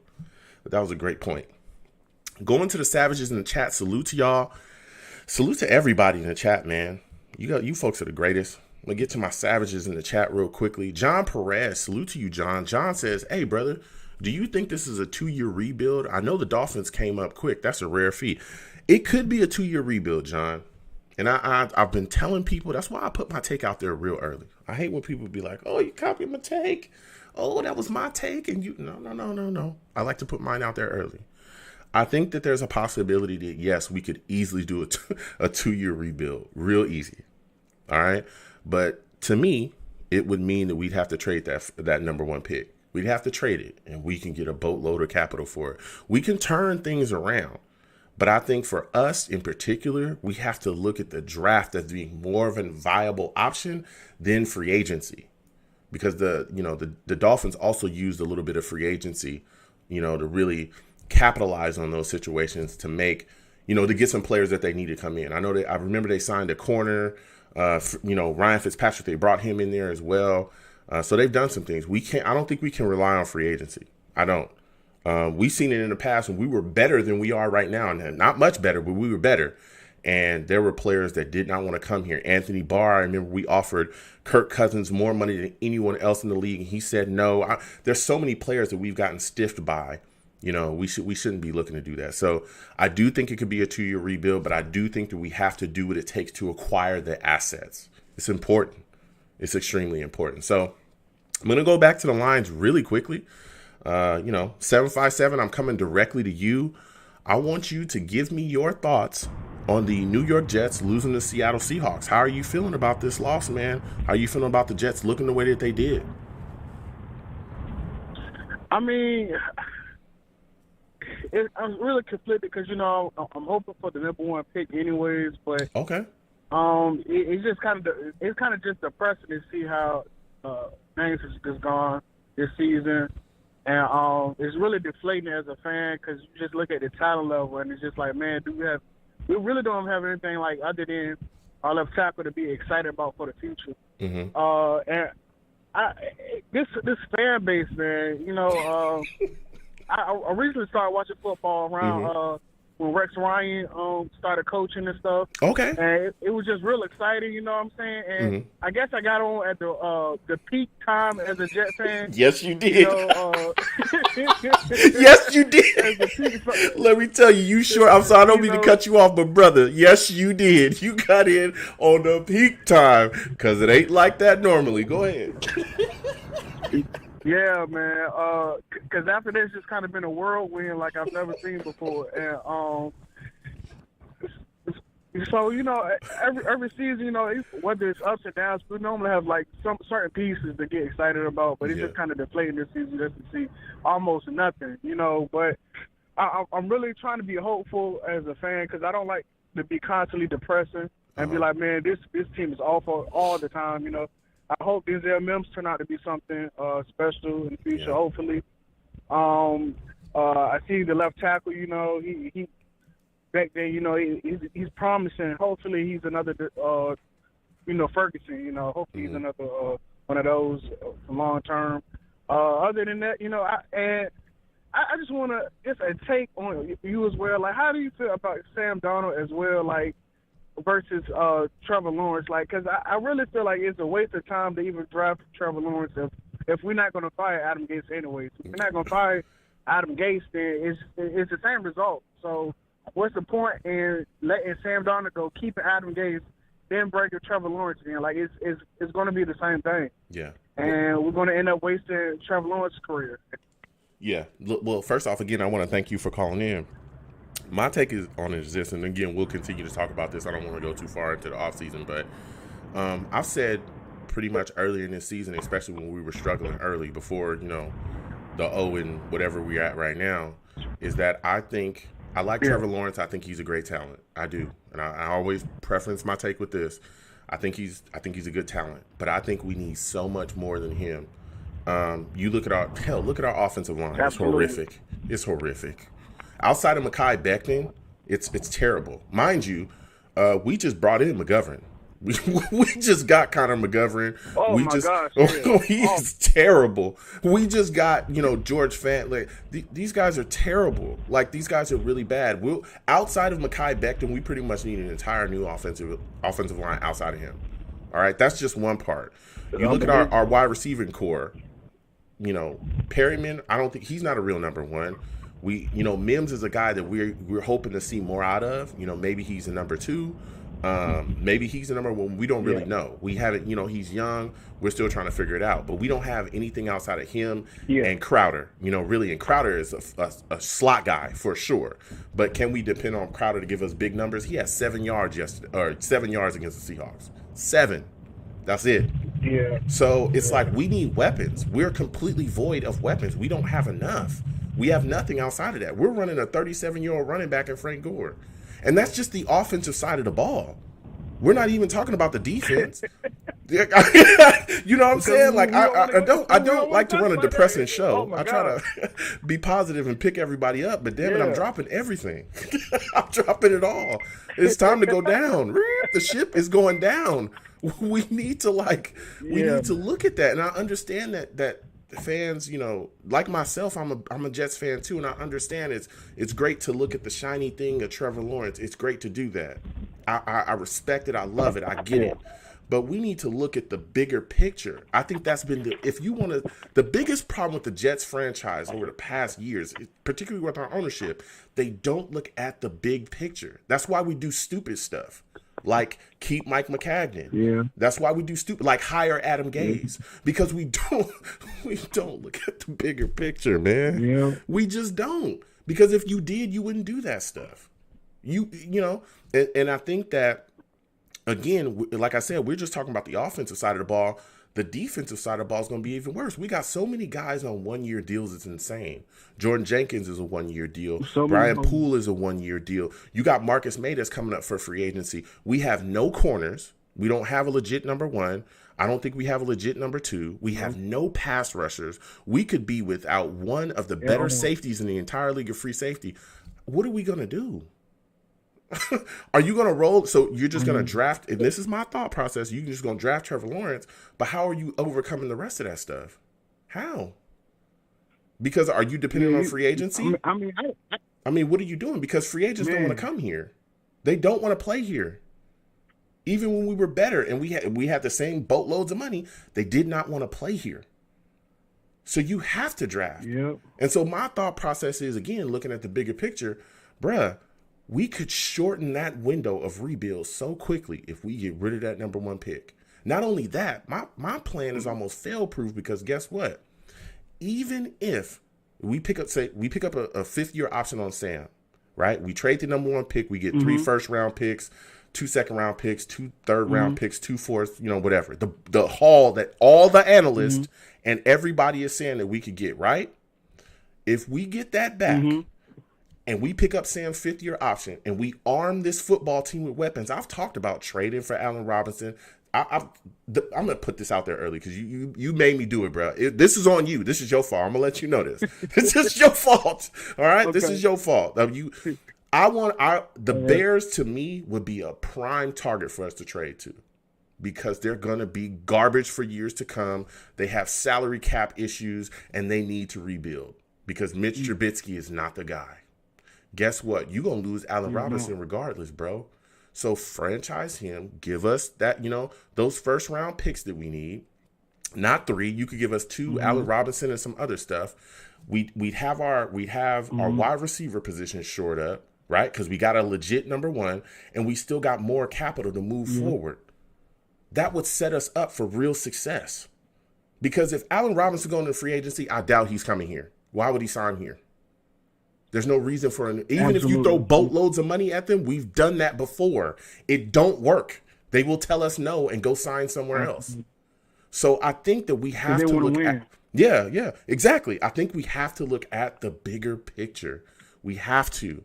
And the bigger picture is you need to better this football team as a whole. Oh, and like I was saying, it's fail-proof, because if we pick up the fifth-year option, if we build this team throughout the draft, we pick up Sam's fifth-year option, he has a year to show us, under a new coach, under new offensive, under a better offensive coordinator, he has a year to show us, bro, who are you? Are you the guy that we saw under Adam Gase? Or are you the guy that's ascending, that's getting better? And if he does not play better, if he is not showing you the things that you need to see out of what you believe a franchise quarterback is supposed to be, then guess what? You still have the capital. You still have the picks to trade to go get the next guy that's coming out, the next good quarterback. Because you're going to have some first rounders still in your pocket. That's fail safe. Definitely. You get what I'm saying? Like that's fail safe. You still have the capital. Yeah. So if it don't work out, okay, throw him away and move on. Go ahead. So this basically this offseason is almost like one of the most important offseasons we've had in the past 10 years. Absolutely. Without a shadow of a doubt, and nobody's talking about it. Well, some people are talking about just, hey, we just going to draft Trevor Lawrence, but it is absolutely, and it's sad because we say this every couple of years because we're so bad and we've been piss poorly managed for so long, but it is absolutely one of the most important off seasons we've had in 10 years. Because we could either go up this really big hill or we could go down off the edge of a cliff. I think the biggest thing, yeah. Either we gonna climb this hill or we gonna fall off this cliff. Yeah. y'all can figure this out. Yeah. It really depends on what Joe Douglas ends up doing or how much power Christopher Johnson has given him over Adam Gase. Because if Adam Gase is still here, there's really no hope. To be honest, as much as I hope I try to be with this team, there's really no hope. Because if you see he's a bad coach in Miami, why would you hire him over here just to do the same exact stuff? That still blows my mind to this day. I still get up in the middle of the night just thinking about what in the world was they thinking. I just can't believe it. But, I mean, he said Adam Gase keeps him up at night. Oh my God, talk to me. Yeah, because I just don't understand it, man. I don't understand it. But man, it's real nerve wracking because we haven't made a lot of good decisions over the past years. Yeah. So it's scary just to put all this stress in the front office. You know what I'm saying? Just to make the right decision, man. Yeah. It's very nerve-wracking. Because you don't want to be saying this over the next 5 years again about, man, this or depressed that. You know, like you want to be happy. Just be the team competitive. We don't even got to go to the playoffs. I just want to be competitive again. Yeah. You know, and excited about a couple players on the team and want me to buy these jerseys and stuff. I don't want to buy nobody's jersey on the team. I don't want nobody's jersey for free. I don't want it. You know? So I'm just hoping we get better, man. I'm going to go ahead off because I got to go into work. You know, I just had to call in before I go into work, man. I really appreciate you. You know, I love your show, man. Keep doing what you're doing, man. I'm going to keep tuning in for sure. Yeah, thank you so much, my friend. It was great to hear from you. Now, again, when I have another show, please call in, bro. You were phenomenal. You know your stuff, man. Definitely, I will. Appreciate it, man. All right, you have a good one. Ooh, listen, we got fans calling in. Salute to him, man. Salutes and shout out to him. We got people calling in for work.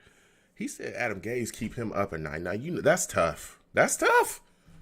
I done had a couple nightmares. Bad play calling. Woo. Ooh, man. Watching the Jets is a nightmare. Watching the Jets is a damn nightmare. You know what I'm saying? Adam Gase, man. Adam Gase, he like Freddy Krueger. He creep into your dreams, kill all. He creep into your dreams and kill all hopes of you having a functional franchise. Adam Gase is Freddy Krueger, man. Oh, my goodness. Woo. Oh, listen. Again, I want to thank everybody for calling in tonight. It was phenomenal to speak to everybody. It's tough. It's tough. Being a Jets fan is tough, man. It is tough. But listen, I'm going to start to wrap up the show. Again, I want to thank everybody for calling in. It's phenomenal to speak to you folks. Listen, I'm the man of the people. I'm here for the people. Let me shamelessly promote my Facebook page. Everyone go on Facebook, search The Long Beach Joe Show. Like that page. My content's up there. Go ahead and give it a listen. Message me. I'll message you right back. I love going back and forth with folks about this football team. Also, leave me some feedback. I love hearing about what you folks think I do here on The Long Beach Joe Show. I'm also on Twitter as well at YoungJ000.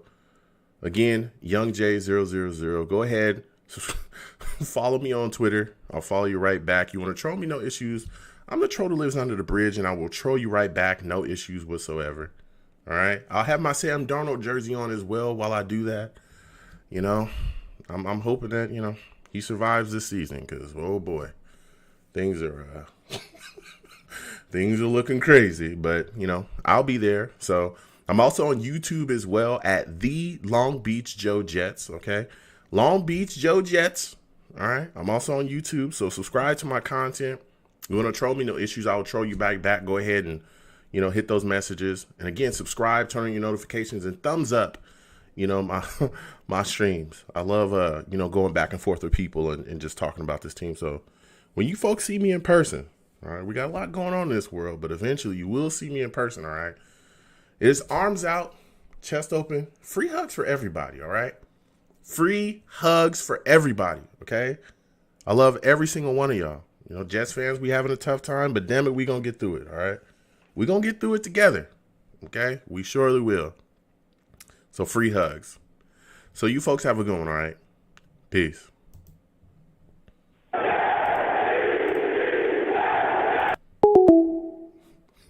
One second, folks. Oh, hold on a second. Adam Gaze is Freddy Krueger. I'm telling you, go creep into your dreams. Listen. I want to thank everybody for calling in. I love talking to y'all. Phenomenal. Kevin Ramos says, Joe, love your show and your channel. Thank you so much, Kevin. I truly appreciate it, man. I want to thank you for all of your support. Seriously. It really means a lot to me. Everybody that, that comments on my videos or everybody I go back and forth with, it's phenomenal. Also, there were some people in the stream as well. If you hit ! links in the chat, it'll bring up my link tree. You can go there. You can see all my social media. Click on my social media again. Follow me across my social media. If you talk to me, I'll talk back. I talk to everybody. All my YouTube channels is on there. My iTunes is on there as well. For those of you, if this is your first time watching me, this is, also a podcast. My Blog Talk Radio page is in there. I'm also on iTunes too. Please subscribe to me on iTunes. You know what I mean? Follow my show because it'll come up as a podcast. You can listen to it in case you miss it or something like that. And please give me a 5-star rating too. Please, please, please. So again, I want to thank everybody. Kevin Ramos says, can't wait to call in your next show. Jets fan since 1982. I will be doing a show Saturday at 7 p.m. Eastern. I will be doing a live show. If this is your first time watching me again, throughout the season, I do generally 2 shows.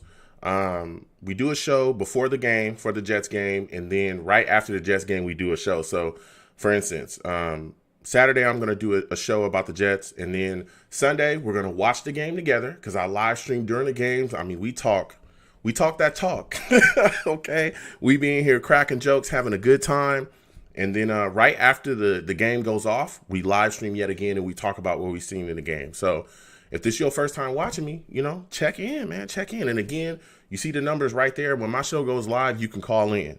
I know some of y'all be like, hey, how can I get on the lines early? I'm going to give you a little tip. The lines go live early before the show actually starts, probably about 5 to 10 minutes. So if you know that I'm going to be live streaming at 7 p.m. Eastern on Saturday, like I just told y'all, guess what? If you call in 5 to 6 minutes before the show goes live, you probably going to be one of the first people to get on the show. I go in order. I don't disrespect anybody's time. So I understand, some people, you just got to wait a little bit because, we get callers. I want to respect everybody's time and I want to hear everybody. It's very important that we get everybody's takes. I'm going to get everybody's thoughts, even if I don't agree with you or you don't agree with me. Hey, let's go back and forth. Let's have respectful debate. That's what it's all about on here. Being respectful, debating well, and, you know what I'm saying? Just showing our love as Jets fans as well. I know I have a lot of people in the chat or people that watch me that are not Jets fans as well. You can call in too. Just don't curse on my show. Nobody can curse on my show. Nobody. It's a family show. I have kids that listen. Please don't curse on my show or I'm going to have to get you out of there. I cannot have that. You know what I'm saying? So I want to thank everybody for watching. I got to get out of here. It was a great show. It's phenomenal to speak to everybody. Also, we don't just watch Jets games and football stuff. We do other stuff on here too. I play games from time to time. But again, we'll get into that as the offseason goes on because I know a lot of people will be like, hey, Joe, we want you to play games with us again. We will. We'll play video games. We're going to do a lot of stuff. But that's all coming, as the offseason and my schedule kind of evens up a little bit. So when that happens, believe me, y'all be in the know. But we're going to definitely watch these Jets games and have fun and talk about the Jets together. So, again, I want to thank everybody for watching. Please hit that link tree. Let me know. Sub up. If you're not subscribed to my channel, please do. Please thumbs up the stream. And I want to thank everybody, I'm telling you, for your love and support. It's so greatly appreciated. Y'all just don't know. I really, really love doing this. and I really love having fun with y'all. It's a really, really good time. So you folks have a good one, all right? Stay safe out there. Love your families. Have a great time. Happy holidays to everybody as well. I will see y'all Saturday at 7 p.m. Eastern. Saturday at 7 p.m. Eastern, all right? You folks have a good one.